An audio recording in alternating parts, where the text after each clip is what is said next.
परमहंसा स्वादित चरण कमल चिन्मकरन्दाय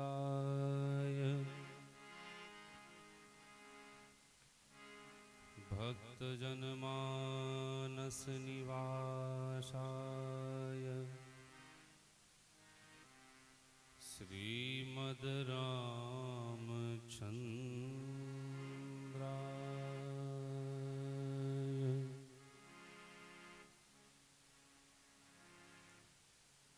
या दुग्धापि न दुग्धेव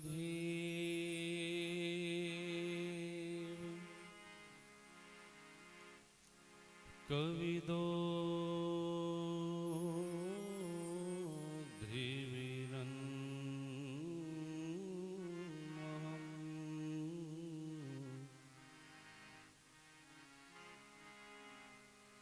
हृदिनः सन्निधत्तांसः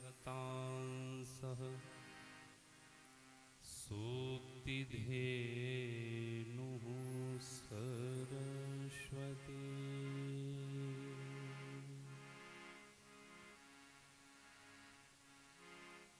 अज्ञानतिमिरान्धस्य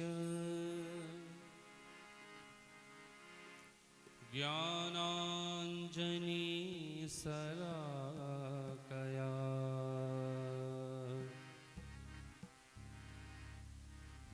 चक्षुरुन्मीलितं येन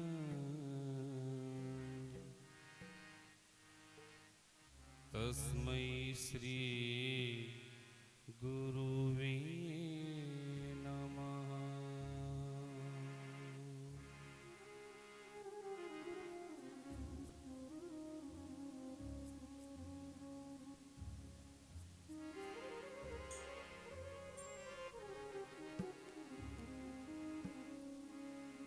नारायणं नमस्कृत्य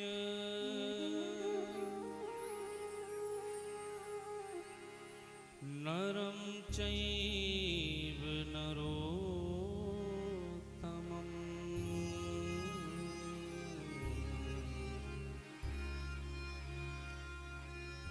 देवीं सरस्वतीं व्यासं ततो जयमुदीरये।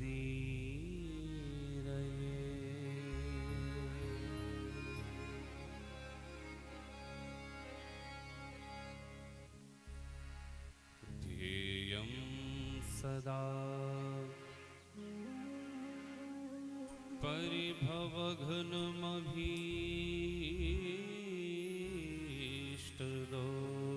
परिभवघ्नमभीष्टदोहम्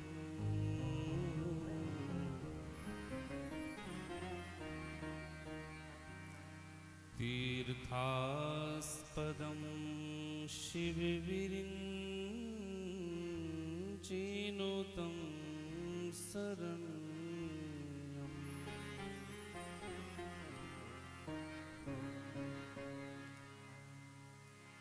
भृत्यार्तिहं प्रणतपालभवाब्धिपोतम्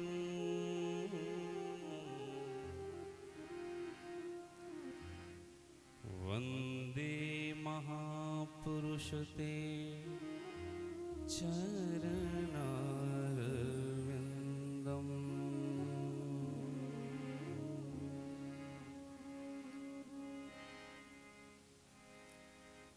मनोजवं मारुततुल्यवेगम्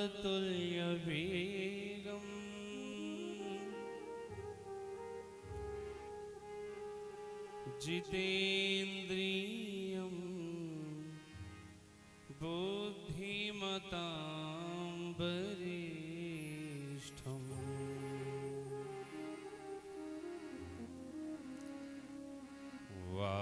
वातात्मजं वानरयूथमुख्यम्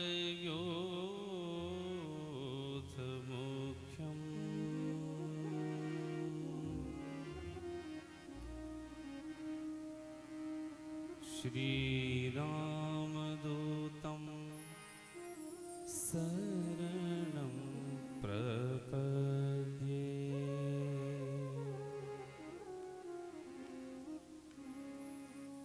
श्रीरामदूतं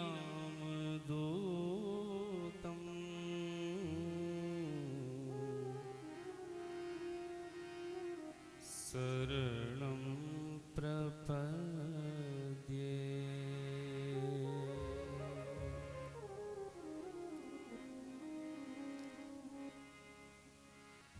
कृष्णाय वासुदेवाय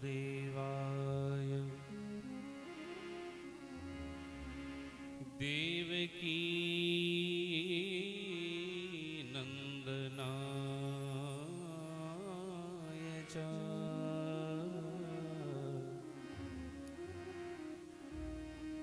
नन्दगोपकुमाराय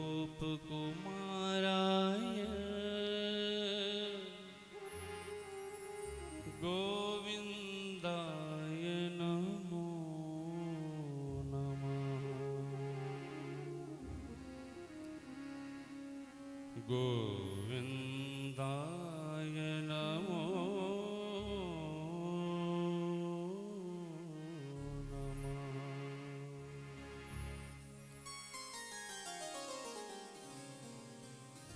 बोलिए सच्चिदानंद भगवान की जय। आइए सभी लोग मिलकर के प्रथम दिवस कथा में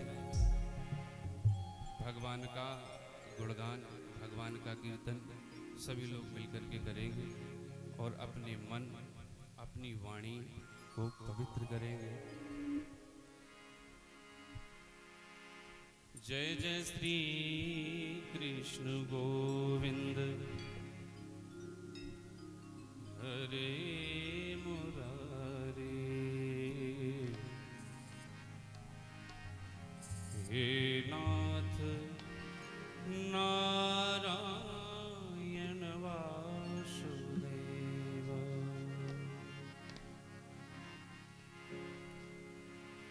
जय जय श्री कृष्ण गोविंद हरे मुरारे।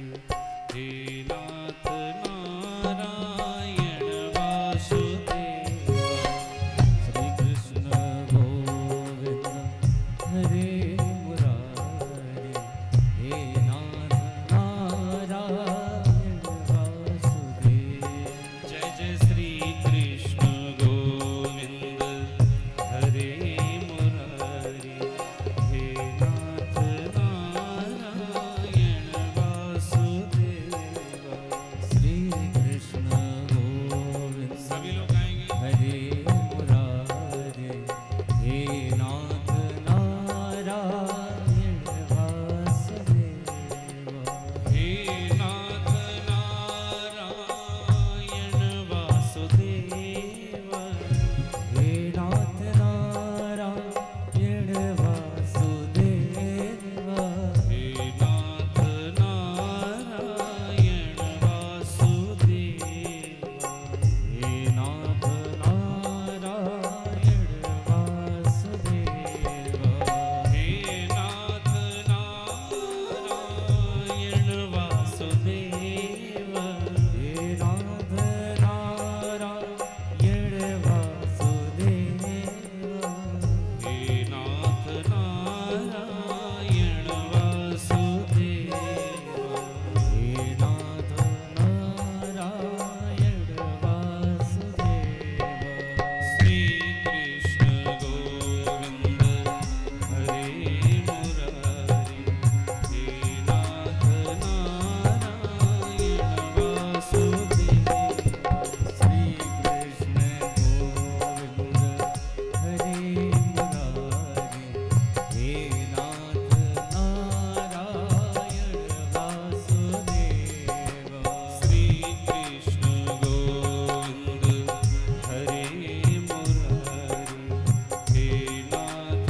सच्चिदानंद भगवान की।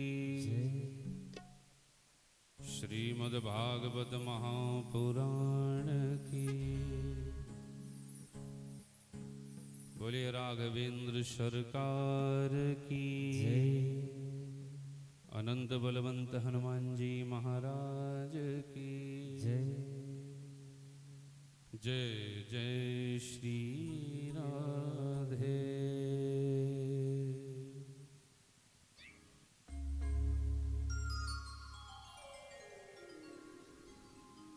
परम मंगलमय सेवी सज्जन वृंद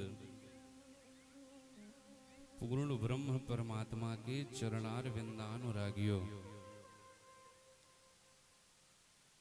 आज आपके इस ग्राम में श्रीमद् भागवत कथा आज से ही प्रारंभ होने जा रही है। इस ग्राम में ठाकुर परिवार में 7 दिन तक आज से निरंतर भगवती गंगा प्रवाहित होंगी। संसार में 2 गंगा प्रचलित हैं। पहली है मां भागीरथी गंगा, जो भागीरथ के तप बल से इस मृत्यु लोक में आई और सारे जीवों का कल्याण किया। जो गंगा भगवान के श्री चरणों से प्रकट हुई। दूसरी गंगा है भागवत रूपी गंगा। तो भागवत रूपी गंगा कहां से प्रकट हुई? भागवता प्रोक्तम, भागवतम, भगवान के मुख से ये भागवत रूपी गंगा प्रकट हुई। यद्यपि मां भागीरथी गंगा भी श्रेष्ठ हैं और प्राणियों के पाप धुलने में सक्षम हैं पूर्ण रूप से, पर अगर भाव की दृष्टि से देखा जाए तो भगवान के श्री चरणों से निकली हुई गंगा की अपेक्षा भगवान के श्री मुख से निकली जो गंगा है ये ज्यादा प्रभावशाली है। क्यों? अगर हमें भागीरथी गंगा में गोता लगा करके अपने पापों को नष्ट करना है तो जहां गंगा मैया प्रवाहित हो रही है उस स्थान को जाना पड़ेगा। मतलब कुंभ में जाके डुबकी लगाना पड़ेगा। पर श्रीमद् भागवत रूपी गंगा जो है, ये गंगा प्रवाहित जो है हमारे द्वारा जहां चाहो वहां प्रवाहित की जा सकती है। अपने घर में ही भागवत रूपी गंगा जो है उसका प्रवाह प्रारंभ किया जा सकता है और उसमें गोता लगा करके अपने जन्म जन्मांतर के संचित पाप कर्म जो है उनको नष्ट किया जा सकता है। तो इसलिए भगवान के श्री चरणों से प्रकट होने वाली जो गंगा है उनकी अपेक्षा भगवान के श्री मुख से प्रकट जो गंगा है उनका प्रभाव अधिक है। न गंगा न गया काशी पुष्करम न प्रयागकम। चाहे गंगा जी में जाके गोता लगाओ, चाहे प्रयागराज में जाकर के गोता लगाओ, चाहे काशी में जाकर के गोता लगाओ, इन स्थानों पर जाकर के भी जो पाप कर्म बच जाते हैं वो पाप कर्म भगवत रूपी जो गंगा है इसमें गोता लगाने से नष्ट हो जाते हैं। तो आज से 7 दिन तक हम भगवान के मुख से प्रकट इस भागवत रूपी गंगा में गोता लगा करके और अपने जीवन को कृतार्थ बनाएंगे। आज प्रथम दिवस है। प्रथम दिवस थोड़ा कार्यों में विलंब हो ही जाता है क्योंकि बहुत से कार्य होते हैं प्रारंभ में।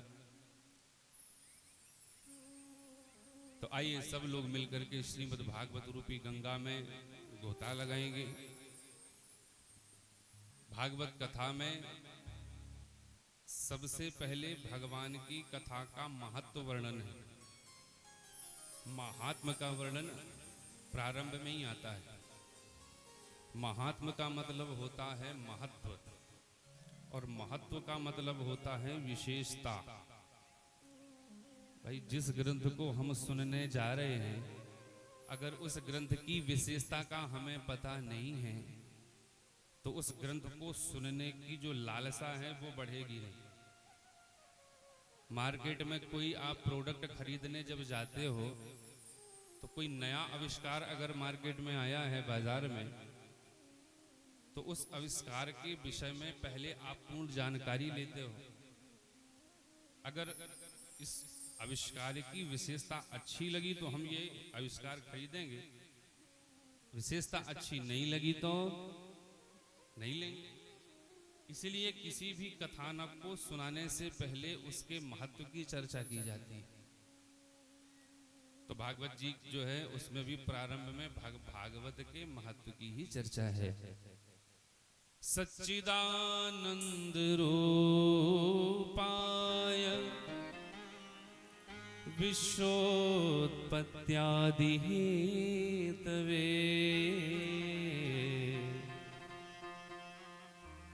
तापत्रय विनाशाय श्री कृष्णाय वयं नमः। श्री कृष्णाय वयं नमः। श्री अर्थात राधा रानी। भागवत जी में राधा जी का कहीं नाम लिखा नहीं है, पर बिना राधा के भगवान की कथा जो है वो तो पूरी हो ही नहीं सकती। तो राधा जी का वर्णन अन्य नामों से भागवत जी में आता है, जैसे काचिद गोपी, एक गोपी, ऐसे शब्दों से राधा के विषय की चर्चा आती है। और यहाँ श्री कृष्णाय वयम नमः जो है, इसमें जो श्री है, श्री अक्षर शक्ति का वाचक है, तो ये स्त्री का अर्थ है राधा। तो राधा रानी और भगवान श्री कृष्ण के युगल चरणों की वयम नमः, हम सब मिलकर के, सिर्फ हम नहीं, हम जितने हैं सब मिलकर के उनके युगल चरणों की वंदना करते हैं। जिनके युगल चरणों की हम वंदना कर रहे हैं वो कैसे हैं? सच्चिदानंद रूपाय सत सतघन चितघन आनंद घन। भगवान कैसे हैं? सत स्वरूप हैं। सत का मतलब होता है सत्य। इस संसार में वो परब्रह्म परमात्मा सत्य के रूप में विद्यमान है, जो स्वयं सत्य स्वरूप है, त्रिकालावाधित सत्य है, आदि मध्यांत सत्य है। ऐसे सत्य स्वरूप परब्रह्म परमात्मा को हम नमस्कार करते हैं। दूसरा नाम यहाँ पर प्रभु का बताया गया चित। चित मतलब चित के दो अर्थ होते हैं। एक चित का अर्थ होता है प्रकाश, दूसरा अर्थ होता है चित मतलब ज्ञान। प्रकाश से ही ज्ञान होता है। अगर प्रकाश ना हो तो किसी भी विषय का ज्ञान नहीं होगा। तो चित का मतलब प्रकाश भी और ज्ञान भी होता है। वो परब्रह्म परमात्मा स्वयं प्रकाशवान है। सारे संसार को सूर्य और चंद्रमा के द्वारा अपने प्रकाश से वो परब्रह्म परमात्मा जो है प्रकाशवान बनाता है। तीसरा नाम है भगवान का आनंद। जो आनंद सिंधु सुख राशि। परब्रह्म परमात्मा जो है कौन है? आनंद सिंधु। वो परब्रह्म परमात्मा जो है आनंद सिंधु है, परम आनंद है। कलयुग में ईश्वर प्रत्यक्ष रूप में निवास नहीं करते। कलयुग में भगवान का अनुभव किया जाता है। तो कैसे अनुभव होगा? केवलानुभवानंद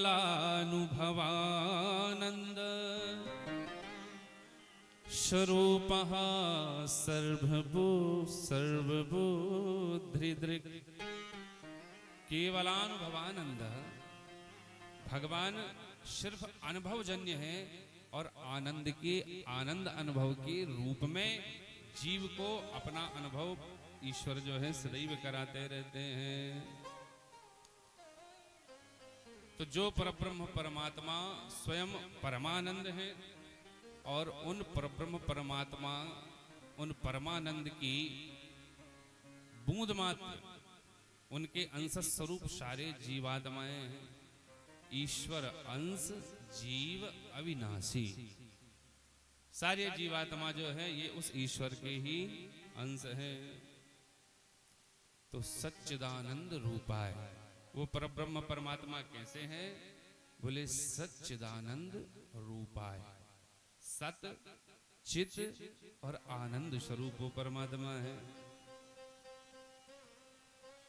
विश्वोत्पत्त्यादि हेतवे, इस संसार की उत्पत्ति आदि के वो हेतु हैं।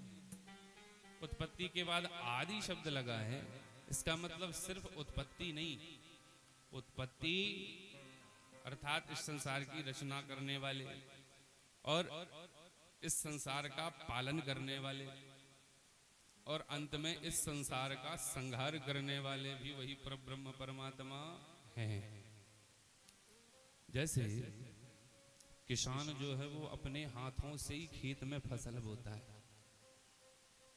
स्वयं उस फसल की रक्षा उसका पालन भी करता है और फसल पक जाने पर खुद ही उस फसल को काट करके घर ले आता है। ऐसे ही भगवान इस संसार को बनाते हैं, इसका पालन पोषण करते हैं और जब समय पूरा हो जाता है तो इस संसार का संहार भी कर देते हैं अपने आप में।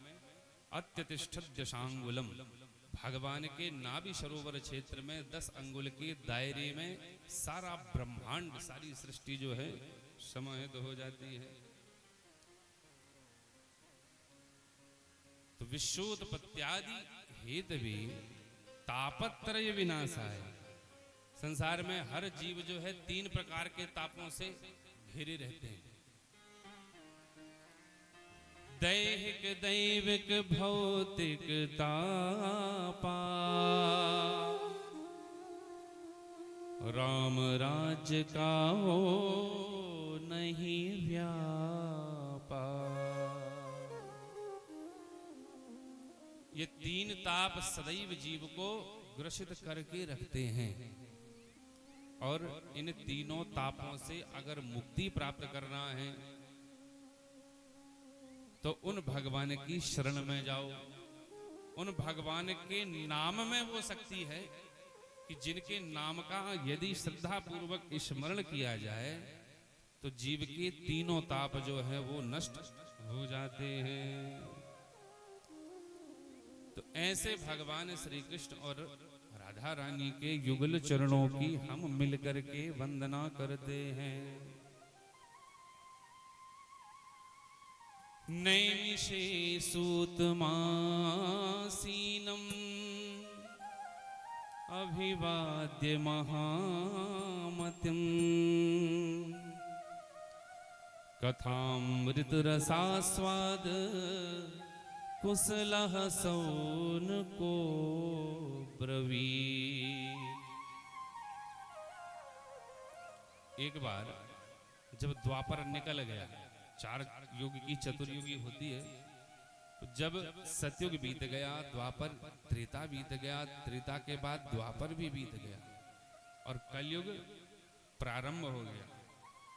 तो इस कलयुग में इस संसार में निवास करने वाले जितने बड़े बड़े ऋषि मुनि संत थे, सभी ऋषि मुनि महात्मा एकत्र हुए और इनके मन में एक विचार आया कि ये कलयुग जो है इसके दोष बड़े प्रबल होते हैं। ये कलयुग जो है इसके दोष इतने प्रबल होते हैं कि बड़े बड़े ध्यानी और ज्ञानी भी उन दोषों के चक्कर में फंस जाते हैं।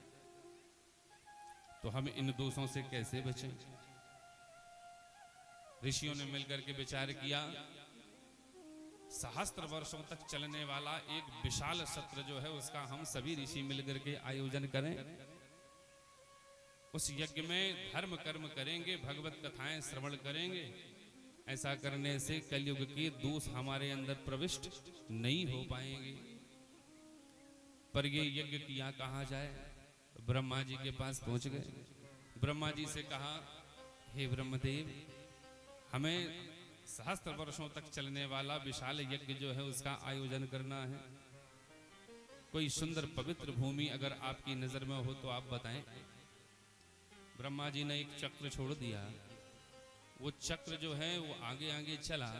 ब्रह्मा जी ने कहा, जहां इस चक्र की निमी झुक जाए उसी क्षेत्र में आप लोग वो यज्ञ करेंगे। तो यज्ञ भूमि चयन करने के लिए वो सुदर्शन चक्र चला। उस चक्र की नेमी जो है नैमिषारण्य क्षेत्र में आकर के झुकी और उसी स्थान पर वो यज्ञ जो है प्रारंभ हुआ। अब ऋषियों के मन में एक और बात आई। 88,000 ऋषि थे। मन में क्या बात आई? 1000 वर्ष तक चलने वाले यज्ञ का आयोजन हम कर तो देंगे, अगर बीच में ही कोई एक ऋषि पधार गया तो यज्ञ पूरा हो ही नहीं पाएगा।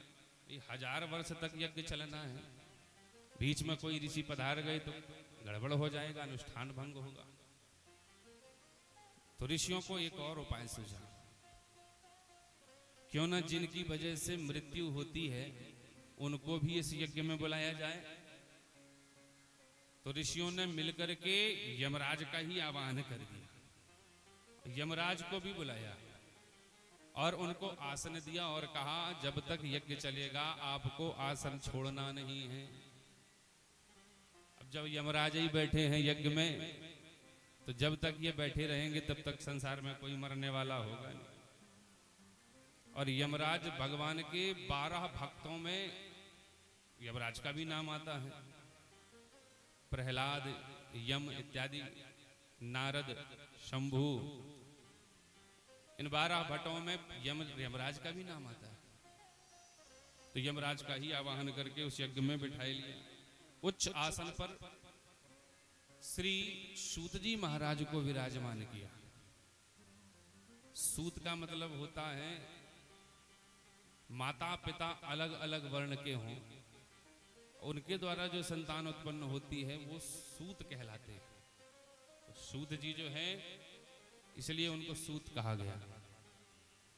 पर ब्रह्म ज्ञानी थे, तो जहां ज्ञान की बात आती है वहां पर भेदभाव जो है वो पीछे हो जाता है। ज्ञान से बढ़कर के और कुछ नहीं होता है। भले ही सूत जी सूत जाति के हैं और ये 88,000 ऋषि दिव्य और श्रेष्ठ ऋषि हैं, उसके बाद भी उच्च आसन पर सूत जी जो है उनको विराजमान किया और नीचे 88,000 ऋषि जो है हाथ जोड़ करके बैठ गए। इन 88,000 ऋषियों में सौनक ऋषि प्रधान ऋषि हैं, इसलिए इनको सौनकादि ऋषि कहते हैं। सौनक जी कैसे हैं?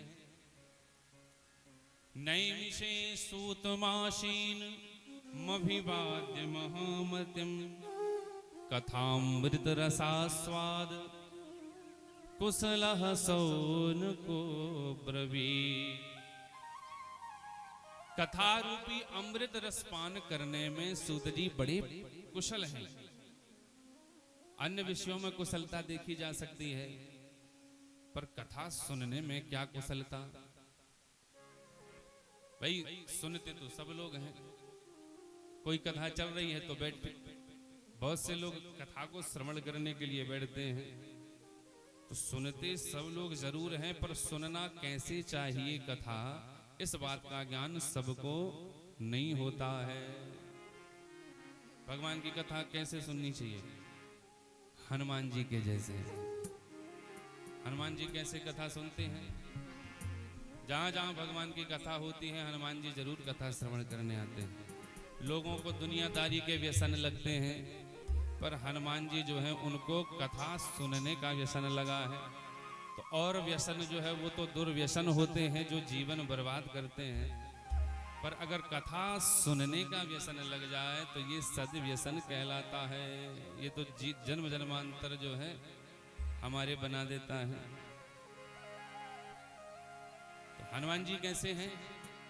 प्रभु चरित्र सुनिवे को रसिया, प्रभु चरित्र सुनिवे को रसिया, प्रभु चरित्र सुनिवे को रसिया, प्रभु चरित्र सुनिवे को रसिया, प्रभु चरित्र सुनिवे को रसिया, प्रभु चरित्र सुनिवे को रसिया, राम लखन सीता मन बसिया, राम लखन सीता मन बसिया। प्रभु चरित्र सुनिवे को रसिया। हनुमान जी भगवान का गुणगान श्रवण करने के परम रसिक हैं। तो हनुमान जी कथा कैसे सुनते हैं? यत्र यत्र रघुनाथ कीर्तनम तत्र तत्र कृतमस्तकांजलिम वाष्पवारि परिपूर्ण लोचनम मारुतिम नमत राक्षसांतकम। जहां जहां भगवान की कथा होती है हनुमान जी महाराज हाथ जोड़ करके नेत्रों में अश्रु भरे हुए एकाग्र चित्त होकर के भगवान की कथा को सुनते हैं। अज्ञ बन करके सुनते हैं। अज्ञ बन करके मतलब अज्ञानी बन करके कथा श्रवण करते हैं। ज्ञानियों की अगर बात की जाए तो संसार में हनुमान जी से बड़ा ज्ञानी कौन हो सकता है? अतुलित बलधामम, अतुलित बल पौरुष के धनी तो है ही, साथ में ज्ञानी नामाग्रगण्यम, ज्ञानियों में भी अग्रगण्य है। ज्यादातर देखा जाता है अगर कोई पहलवान है तो वो बुद्धिमान नहीं मिलता, और कोई अगर अच्छा बुद्धिमान है तो वो पहलवान नहीं मिलता। या तो पहलवानी आती है या बुद्धिमानी। भैंस का दूध पी करके लोग पहलवान तो हो सकते हैं पर बुद्धिमान नहीं हो सकते। पर हनुमान जी जो हैं वो पहलवान तो है ही, साथ में बुद्धिमताम वरिष्ठम, बुद्धिमानों में सर्वश्रेष्ठ बुद्धिमान भी हैं। तो हनुमान जी की तरह जो है भगवत कथा को एकाग्र चित्त होकर के श्रवण करना चाहिए। गोपियां भावरे से कहती हैं इसी भागवत कथा में, कथा सुनने से क्या होता है? यदनुचरित लीला कर्ण पीयूष विप्र सकृदन विभूत द्वंद धर्मा विनष्टा सपदिग्रह कुटुंबम दीनमुत्सृज्य दीना बहव इव विहंगा भिक्षुचर्याश्चरन्ति।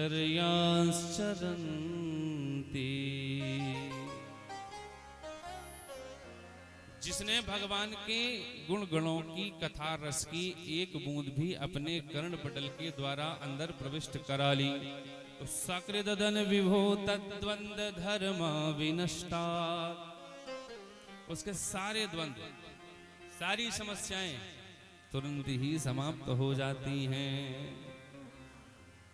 अपनी दुख से सनी हुई गृहस्थी को छोड़ करके भगवान के जो भक्त हैं वो पक्षियों की तरह, जैसे पक्षी इधर उधर दाना चुग करके अपना जीवन चलाते हैं, उसी तरह भगवत भक्त जो है सारी गृहस्थी को छोड़ करके संसार में पक्षियों की तरह बहव एव विहंगा भिक्षुचर्याश्चरन्ति, भिखारियों की तरह संसार में भजन करते हुए भ्रमण करते हुए जो मिला उसको पा करके जीवन यापन करते रहते हैं। भगवान की भक्ति में इतना रस है। तो कथा सुनने से जीव के जीवन की व्यथा जो है दूर हो जाती है, और उसका प्रमाण है रामचरितमानस। सीता मैया अशोक वाटिका में दुखी मन से बैठी थी, हनुमान जी वृक्ष पर चढ़े हुए थे, अशोक वृक्ष में। माता सीता के दुख को देख करके हनुमान जी विचार करते हैं, मैया दुखी है, मैं माता का दुख दूर कैसे करूं। तो हनुमान जी ने विचार किया होगा कि भगवान की कथा ही जीव की व्यथा दूर कर सकती है, भगवान की कथा से ही व्यथाएं दूर होती हैं। तो हनुमान जी ने क्या किया, रामचंद्र गुण बरने लागा, भगवान की कथा का गुणगान करने लगे। तो क्या हुआ, सुनते ही सीता कर दुख भागा। सुनते ही किशोरी जी का दुख, सीता जी का दुख दूर हुआ। तो कथा जो है जीव के जीवन की व्यथा जो है उसको दूर करती है। सौनक जी ने हाथ जोड़ करके सूत जी के सामने कहा, अज्ञान ध्वांत विध्वंस कोटि शौर्य समप्रभ, सूताख्या ही कथा सारम मम कर्ण रसायनम। सौनक जी कहते हैं, हे सूत जी, आपके अंदर का जो ज्ञान रूपी प्रकाश है वो हम लोगों के अंदर के अज्ञान रूपी अंधकार को नष्ट करने के लिए कोटि सूर्य समप्रभ, करोड़ों सूर्यों के समान है।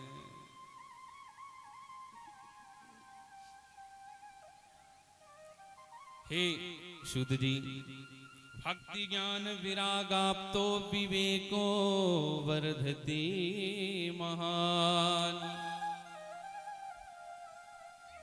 माया मोह निरासश्च वैष्णवैः क्रियते कथम। इस घोर कलिकाल में लोग भक्ति से हीन होते जा रहे हैं। तो भक्ति ज्ञान और वैराग्य को बढ़ाने वाला कोई अच्छा सुंदर साधन हो तो आप हमें बताएं, क्योंकि ये कलयुग है। यह घोरे कलौ प्रायो जीवश्चासुरतांगतः,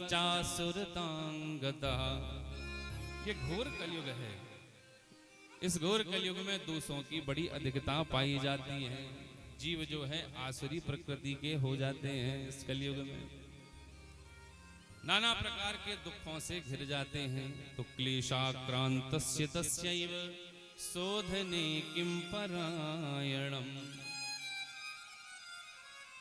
इन जीवों के क्लेश कैसे दूर हों, इन जीवों का दुख जो है कैसे दूर हो, और ये कलयुग के दोषों से कैसे बचाएं, कोई उपाय आप बताओ।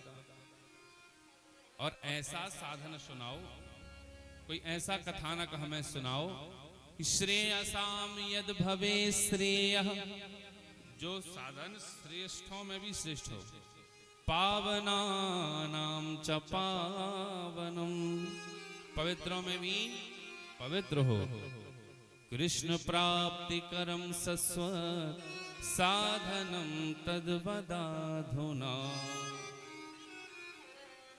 साक्षात भगवान श्री कृष्ण की प्राप्ति कराने वाला साधन हो। ये प्रश्न सुना सूत जी ने तो सूत जी को बड़ी प्रसन्नता हुई। देखो, संतों से ऐसे प्रश्न पूछना चाहिए जिससे संत को आनंद प्राप्त हो, और वो प्रश्न जो है भागवत संबंधी हो। संतों का काम क्या है? संतों का काम जो है निरंतर भगवान का चिंतन करना है। संतों का धन क्या होता है? संतों की संपत्ति ये संसारी संपत्ति नहीं है। ये ऐश्वर्य, वैभव, धन, ये सब संतों की संपत्ति नहीं है। संतों का धन क्या है? हमारो धन राधा श्री राधा, श्री राधा हमारो धन राधा श्री राधा,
क्या होती है?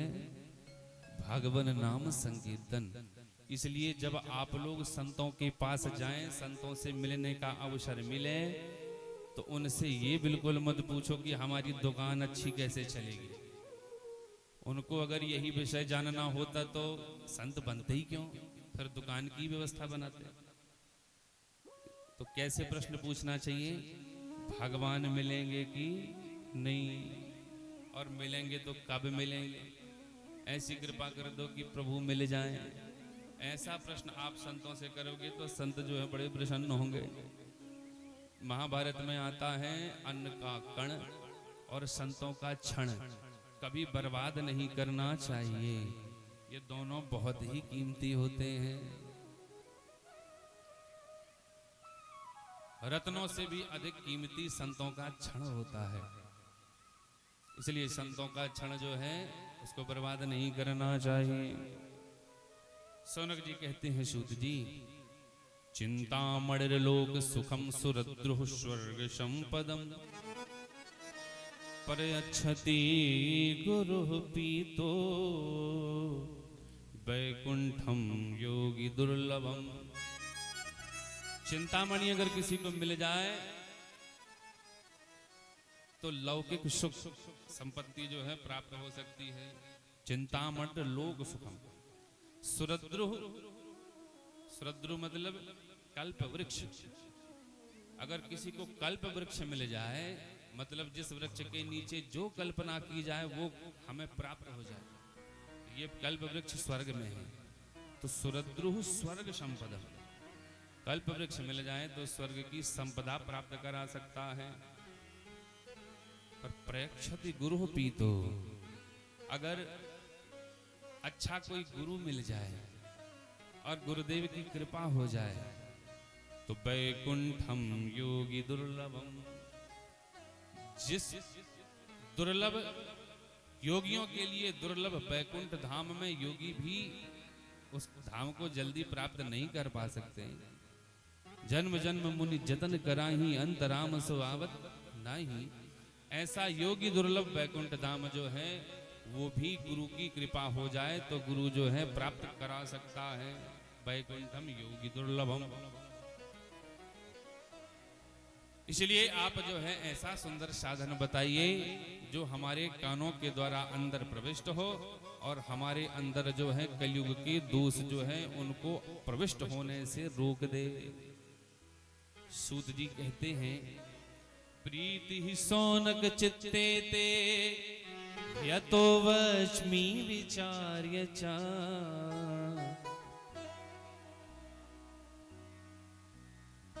तुम्हारे हृदय में भगवान के प्रति अनन्य प्रेम है। हे शौनक जी, आपके अंदर भगवान के प्रति अनन्य प्रेम भाव है। इसलिए मैं संपूर्ण सिद्धांतों का निष्कर्ष जो है आप लोगों को सुनाता हूं। सर्व सिद्धांत निष्पन्नम संसार भय नाशनम, जो कि शीघ्र ही संसार के सभी भयों का नाश करने वाला होता है। पर सावधान तया शृणु भक्तियोग वर्धनम यच्च कृष्ण संतोष हेतुकम। भगवान को संतोष दिलाने वाला, भक्ति को बढ़ाने वाला,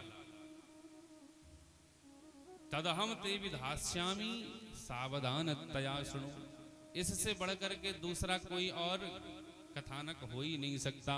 इसलिए सौनक जी, जिस ग्रंथ को हम आपको सुनाने जा रहे हैं, इस ग्रंथ को बड़ी ही सावधानी से आप सुनना, क्योंकि सावधानी हटी और दुर्घटना घटी। किसी भी कथा को सुनते समय सावधान रहना चाहिए, क्योंकि अगर आधी बात सुनी आधी जो है ना सुनी तो वो अधूरा ज्ञान बड़ा दुखदाई हो सकता है। जैसे एक व्यक्ति को एक रास्ते में एक कागज मिला और उसमें लिखा हुआ था वेद पढ़ना पाप है। वो कागज उसमें जब उसने पढ़ा कि वेद पढ़ना पाप है तो वो विचार करता है ये ब्राह्मण लोग जबरदस्ती हम लोगों को ये कथाओं के चक्कर में डालते हैं, वेदों के चक्कर में डालते हैं। यहाँ तो प्रत्यक्ष इनकी पुस्तक में ही लिखा है वेद पढ़ना पाप है। और एक ही कागज था, उसमें अधूरी बात लिखी थी। वो कागज सबके पास ले जा करके वो व्यक्ति दिखाने लगा, ये देखो इसमें साफ लिखा है वेद पढ़ना पाप है। और ये ब्राह्मण लोग हमसे झूठ बोलते हैं और वेद ही सुनाते हैं। सबको जब उसने पर्चा दिखाया तो उनमें से एक विद्वान व्यक्ति जो है, उसके हाथ में जब पर्चा आया तो उसने वो पर्चा लिया और कहा, ये इसमें तो अधूरी बात लिखी है, इसकी पूरी बात मैं आप लोगों को दिखाता हूँ। तो वो जिस पुस्तक का पर्चा था, वो पुस्तक जो है वो विद्वान लेकर के आए और उसको दिखा करके कहा, ये देखो इसमें साफ लिखा है वेद पढ़ना पाप है, पर आगे की बात थी असौच अवस्था में। मतलब वेद पढ़ना पाप है, कब पाप है? अपवित्र अवस्था में वेद पढ़ना पाप है। इसलिए जब तक पूरी बात ना सुने तब तक कोई भी निष्कर्ष निकालना नहीं चाहिए। और कथाओं को बड़े सावधानी से श्रवण करना चाहिए। थोड़ी सी गलती जो है उससे हमें कथा गलत राह पर ले जा सकती है। इसलिए सावधान तया सुनो। शौनक जी, आप लोग सावधान होकर के और हमारे द्वारा सुनाई हुई इस कथा को सुनना। एतस्माद् परं किंचित् मनः शुद्ध्यै न विद्यते, जन्मांतरे भवेत् पुण्यं तदा भागवतं लभेत्। एतस्माद् परं किंचिन् मनः शुद्ध्यै न विद्यते। इस कथानक जो है, इसके सिवा मन को शुद्ध करने वाला दूसरा और कोई विषय नहीं हो सकता। शीघ्र ही मन को शुद्ध करने वाला जो ग्रंथ है वो मैं आप लोगों को सुनाने जा रहा हूं। और जब उस ग्रंथ को सुनाने के लिए सूत जी तैयार हुए तो सबसे पहले महत्व की ही चर्चा करी, अर्थात उस ग्रंथ की विशेषता के विषय में ही बतलाया। सूत जी कहते हैं, हे शौनकादि ऋषियों, परीक्षिते कथां वक्तुं सभायां संस्थिते सुके, सुधा कुंभं गृहीत्वैव देवास्तत्र समागमन्। जिस समय सुखदेव जी महाराज जो है राजा परीक्षित को ये श्रीमद् भागवत कथामृत पान कराने के लिए गंगा के तट पर विद्यमान हुए और ये कथा जो है प्रारंभ होने वाली थी, उसी समय स्वर्ग से देवता लोग आ गए। शुकम नत्वा वदन सर्वे स्वकार्य कुशलः शुराः। ये देवता जो है अपना कार्य बनाने में बड़े कुशल होते हैं। स्वकार्य कुशलाः सुराः, अपना कार्य बनाने में बड़े निपुण और बड़े छलिया होते हैं। जब ये देवता लोग आए स्वर्ग से तो सुखदेव जी तो मन में विचार करने लगे, ये देवता क्यों आए? जरूर इनके मन में कोई ना कोई छल वाली ही बात होगी, क्योंकि बिना स्वार्थ के तो ये कोई कार्य करते नहीं। तो आज भी जरूर ये स्वार्थ लेकर के ही, स्वार्थ के कारण ही यहाँ आए होंगे। और देवताओं ने स्वार्थ की बात कही थी। देवता कहते हैं, हे सुखदेव जी, हम स्वर्ग से अमृत लेकर के आए हैं, तो जो कथा रूपी अमृत आप राजा परीक्षित को पिलाने जा रहे हैं, वो कथा रूपी अमृत आप हमें पिला दो। फ्री में कथा नहीं सुनेंगे, ये हमारे द्वारा लाया हुआ स्वर्ग का जो अमृत है ये आप राजा परीक्षित को पिला दो, तो राजा परीक्षित की मृत्यु नहीं होगी और हमें भी हमारी जो इच्छा है भगवत कथामृत पान करने की, तो हमें भी भगवत कथामृत पान करने मिल जाएगा। एवं विनिमये जाते सुधाराज्ञा प्रपीयता, प्रपास्यामो वयं सर्वे श्रीमद्भागवतामृतम्। एवं विनिमये जाते, ये विनिमय शब्द का मतलब होता है व्यापार। ये व्यापार शब्द देवताओं के मुख से सुखदेव जी ने सुना तो सुखदेव जी को बड़ा बुरा लगा। ये भगवत कथा चल रही है, ये कोई व्यापार का विषय थोड़ा है, ये तो परम हंसों की संहिता है, भगवान की भक्ति का विषय है। ये देवता जो है ये व्यापार की बात कर रहे हैं, और व्यापार की बात जो है वो भी समानता में की जाती है, बराबरी में। भाई व्यापार बराबरी में होता है, जितने रुपए की वस्तु हम लेंगे उतने रुपए देना पड़ेगा। क्व सुधा क्व कथा लोके क्व काचः क्व मणिर्महान्। इनके द्वारा लाया हुआ स्वर्ग का ये जो अमृत है ये कांच की तरह मूल्यहीन है, और भगवान का जो भगवत कथामृत है ये मणि की तरह मूल्यवान है। अब कोई कहे कि हमसे कांच का टुकड़ा ले लो और उसके बदले में हमें डायमंड दे दो, तो क्या ये व्यापार कोई करेगा? व्यापार बराबरी में होता है। सुखदेव जी जब विचार करते हैं क्व सुधा, कहा ये स्वर्ग का अमृत, और क्व कथा लोके, और कहा ये भगवान की अमृतमयी दिव्य कथा। भाई ये जो स्वर्ग का अमृत है, एक एक बूंद भी अगर देवता पान करेंगे तो एक ना एक दिन समाप्त हो ही जाएगा, ज्यादा दिन चलने वाला नहीं। कितना भी कंजूसी कर लो फिर भी एक ना एक दिन ये अमृत समाप्त हो जाएगा।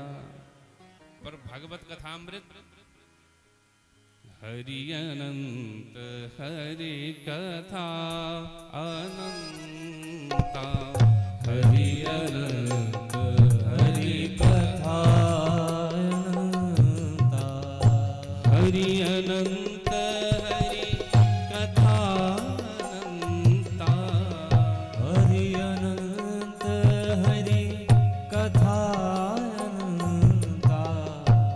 जैसे भगवान अनंत है ऐसे ही भगवान की कथा भी अनंत है। जितना चाहो इस अमृत रस का पान करो, कथामृत रस का, कभी समाप्त होने वाला नहीं है। तो ब्रह्मरातो विचार्यैवं तदा देवांजहासः अभक्तांस्तांश्च विज्ञाय नददौ स कथामृतम्। अभक्त जान करके सूत जी ने देवताओं को भगवत कथामृत पिलाने से मना कर दिया, क्योंकि ये भक्तों का विषय है, व्यापारियों का, स्वार्थियों का विषय नहीं है। तो देवताओं के अंदर भक्ति के भाव नहीं थे, इसलिए सुखदेव जी ने भगवत कथामृत पिलाने के लिए मना कर दिया। तो सुराणाम अपि दुर्लभा, देवताओं के लिए भी ये कथा दुर्लभ है, और जो कथा देवताओं के लिए दुर्लभ है वो कथा हम समस्त प्राणियों के लिए इतनी सुलभ है कि थोड़ी व्यवस्था करो, और जब इच्छा हो जाए मन में भगवत कथा सुनने की, तब जो है भगवत कथा जो है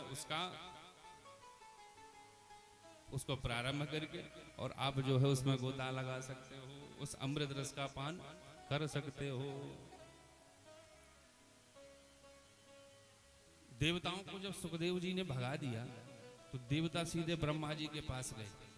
ब्रह्मा जी से कहा, हे ब्रह्मदेव, हम भगवान की कथा सुनने के लिए बड़े भाव से गए थे, पर सुखदेव जी जो है पता नहीं उनके अंदर क्या बात हुई, उन्होंने हमें भगवत कथामृत का दान करने से मना कर दिया और हमें वहां से जाने के लिए कह दिया, जाओ यहां से।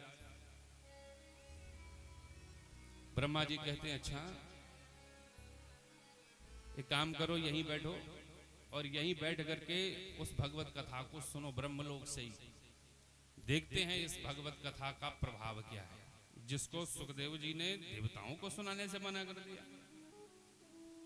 तो 7 दिन तक सुखदेव जी ने राजा परीक्षित को श्रीमद् भागवत कथा सुनाई, और कथा सुनते ही 7वें दिन राजा परीक्षित जो है उनकी मुक्ति हो गई, और दिव्य चतुर्भुजी स्वरूप धारण करके राजा परीक्षित भगवत धाम को जाने लगे।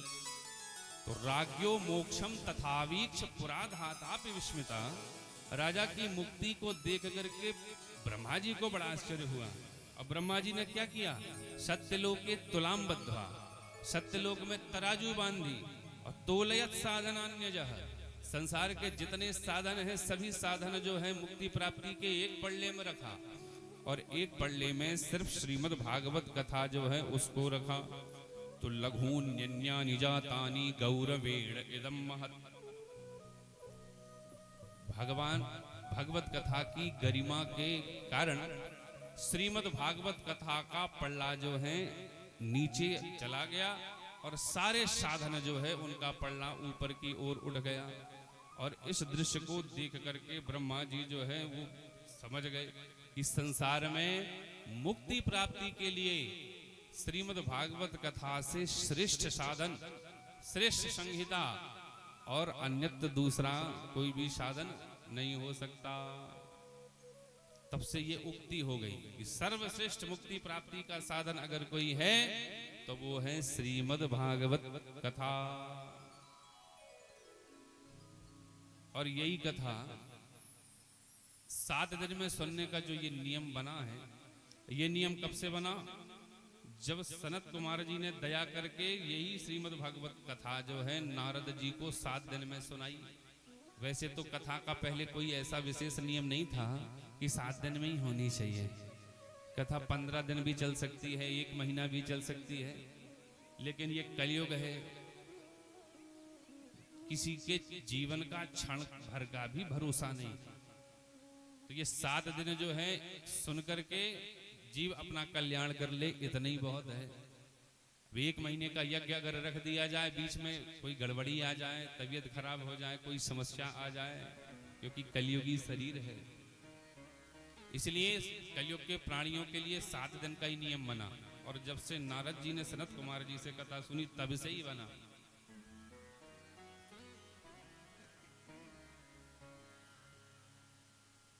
सौनक जी कहते हैं, सूत जी, लोक विग्रह मुक्तस्य नारदः स्थिरस्य चा। नारद जी सदैव सारे संसार में भ्रमण करते रहते हैं, कभी स्थिर नहीं होते। एक जगह उनका एक पैर टिकता ही नहीं। दक्ष का श्राप है, न भवेत भ्रमतः पदम, आपका एक पैर एक जगह कभी टिकेगा ही नहीं, सदैव आप विचरणशील रहोगे। और ऊपर से नारद जी लोक विग्रह मुक्तस्य, सारे संसारी प्रपंचों से मुक्त रहने वाले, ये संसारी प्रपंच जो है वो तो नारद जी को स्पर्श भी नहीं करते। फिर नारद जी के ऊपर दया क्यों करनी पड़ी सनत कुमारों को? और स्थिर होकर के नारद जी ने कब 7 दिन तक कथा सुन ली, आप हमें बताओ। सूत जी कहते हैं, अत्र ते कीर्तयिष्यामि भक्ति युक्तम कथानकम सुकेन मम यत् प्रोक्तम रहस्यम विचार्य चा।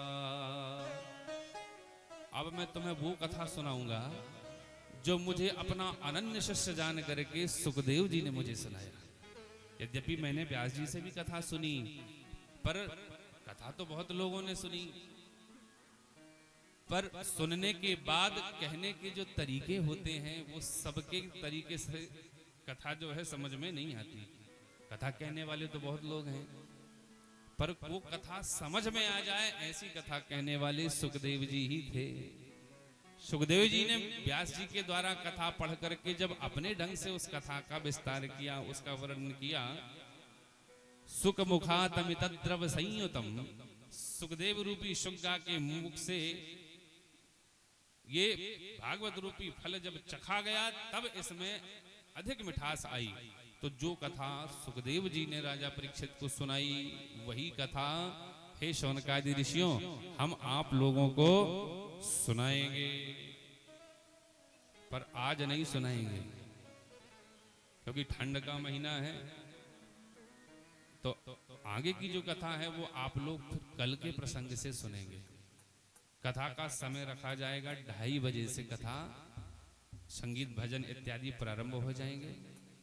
और वैसे परिचय में तो 3 बजे से 6 बजे तक का समय है, और गांव वालों की जैसी श्रद्धा होगी उस हिसाब से समय जो है निश्चित होगा।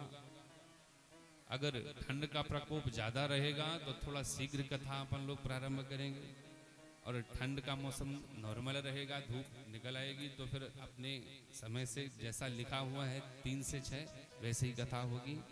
तो कल से जो है आप लोग यहीं से आगे की कथा सुनेंगे। सूत जी महाराज ने शौनकादि ऋषियों को आगे क्या सुनाया, कौन सी कथाएं सुनाई। नारद जी की, सनत कुमार जी ने नारद जी को कथा सुनाई, तो किस तरह से सुनाई, नारद जी ने कब सुनी, ये सारी बातें जो है आप कल के प्रसंग से सुनेंगे। वैसे प्रथम दिन महात्मा की कथा हो जाना चाहिए, पर प्रथम दिन विलंब हो जाता है तो समय होने के कारण पूरी कथा नहीं हो पाती। तो जो आगे की महात्मा की चर्चा बची है फिर कल आपको सूक्ष्म रूप से सुना करके फिर भागवत कथा में हम लोग प्रवेश करेंगे। इन्हीं शब्दों के साथ हम अपनी वाणी को विश्राम देंगे और सभी लोग मिलकर के प्रभु का एक भजन करेंगे और भजन के बाद फिर आरती होगी। सभी लोग आरती का दर्शन करेंगे और आरती प्रसाद लेकर के ही अपने अपने घर जाएंगे। बोलिए सच्चिदानंद भगवान की जय।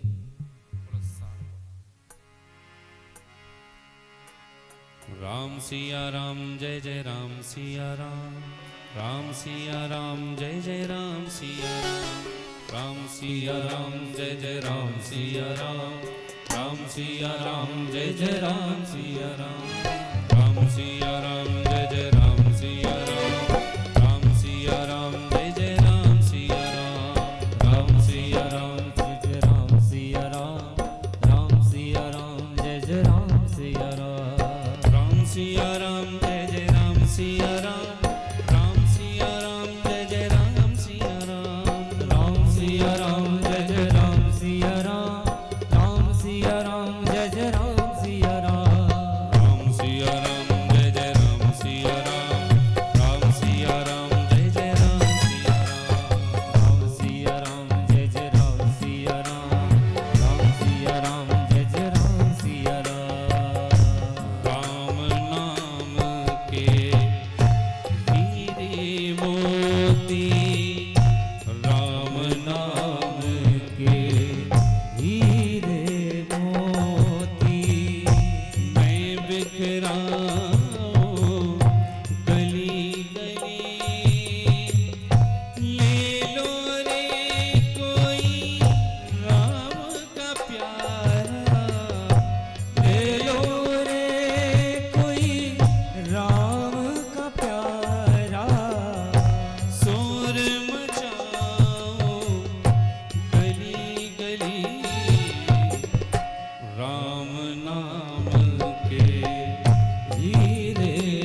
जाएगा।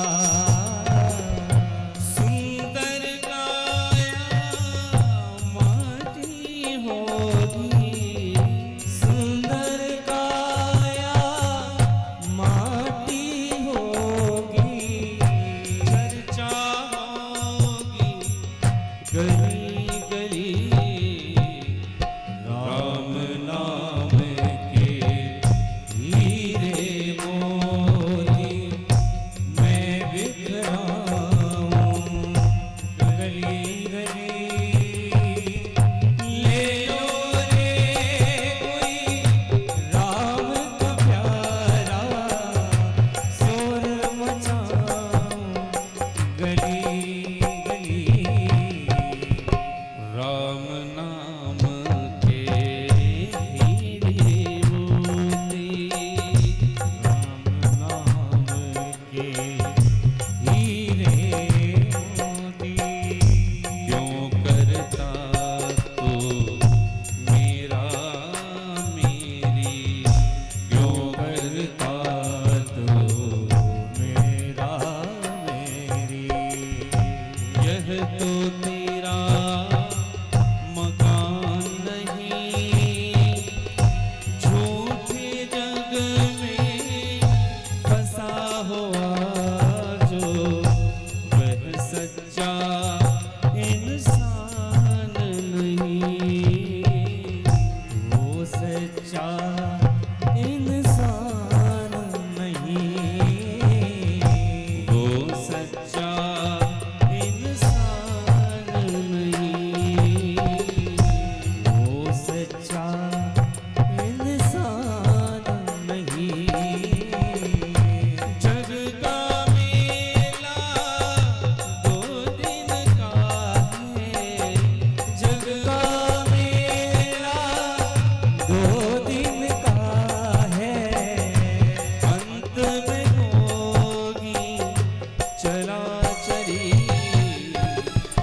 राम नाम के हीरे मोती मैं बिखराऊं गली गली।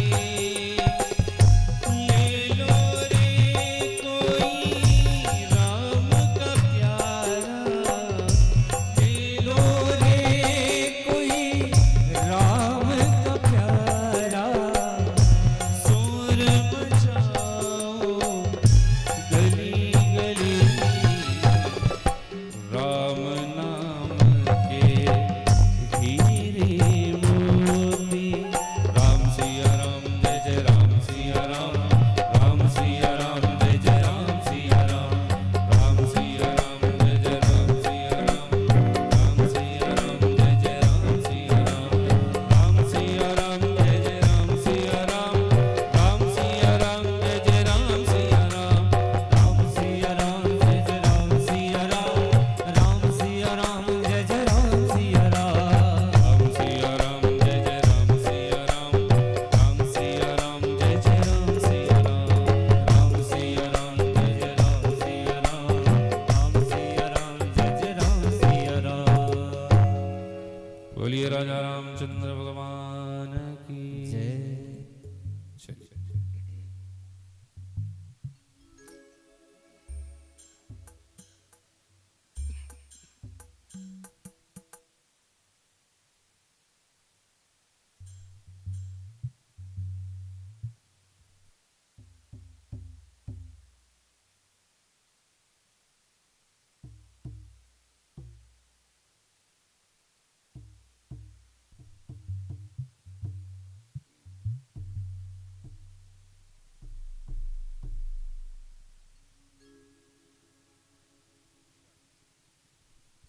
श्रद्धे सभी लोग अपने स्थान में खड़े हो जाएं और जल घुमा लें आरती मैया में, पूजन कर लें आरती मैया का।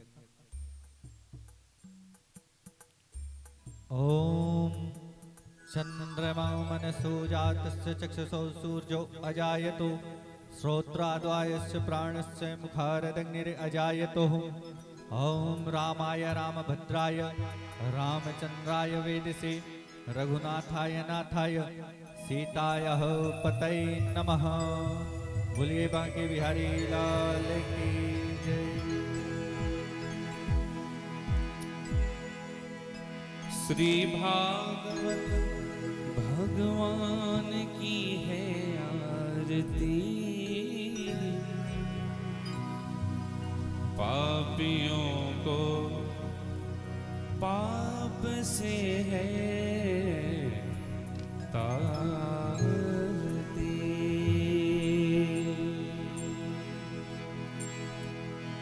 श्री राधे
हरि दर्शन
तेन शीतलीकरणं देवादिवंदनं पुष्पादिवंदनं हृदयादिवंदनं आत्मानादि वंदनम।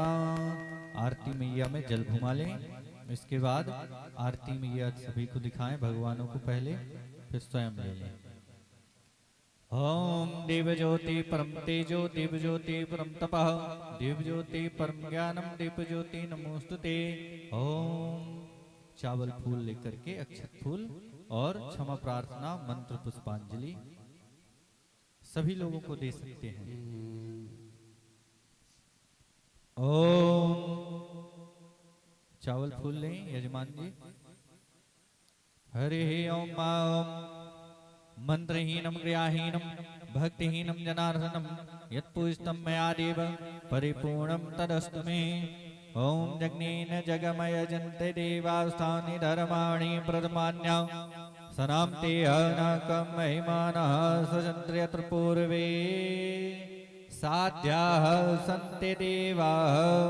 हरि ओम एकदन्ताय विद्महे वक्रतुंडाय धीमहि तन्नो दन्तेः प्रचोदयात्।